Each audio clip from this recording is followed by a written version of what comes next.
Sleek, stealthy, and now officially lethal, HMS Ambush is the newest and most capable submarine in the fleet.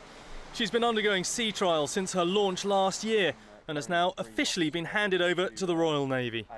The final step before her crew can work up to prepare for operations is to fire her weapons for the first time. Officer, watch, Captain. Officer, watch, sir. Carry on, Don, submarine. Carry on, Don. That's a big moment, not just in the control room, but also for the weapons engineers in the ship's magazine. HMS Ambush is primarily an extremely potent weapons system, and this compartment, the weapons stowage compartment or bomb shop, is really her teeth. It's crammed full of Block 4 Tomahawk missiles like this, as well as Spearfish torpedoes. This is where they're stored, where they're loaded, and it's got the torpedo tubes they're fired from.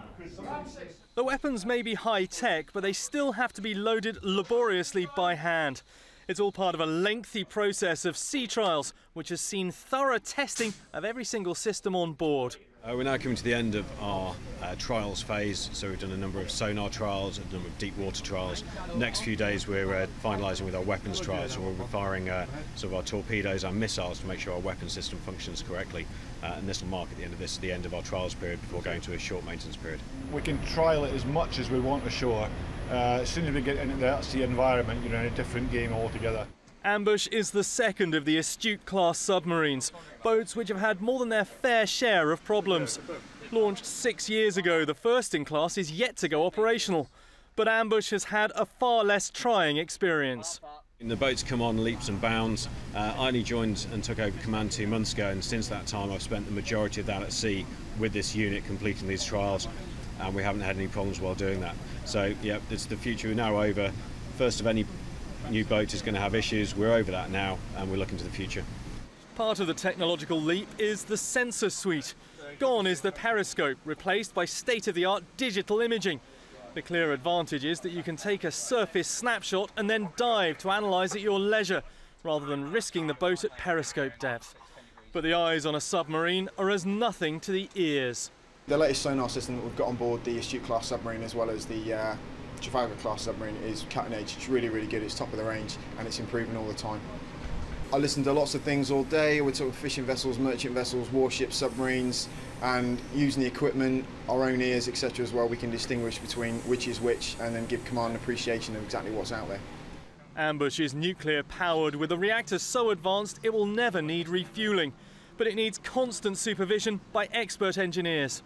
I've been with Ambush for 4 years now, so I literally took her from a shed when she was in bits. I've seen her go together through out into the water the first time, all the initial testing, the initial start of the reactor, and now out to the threshold of going on operations next year.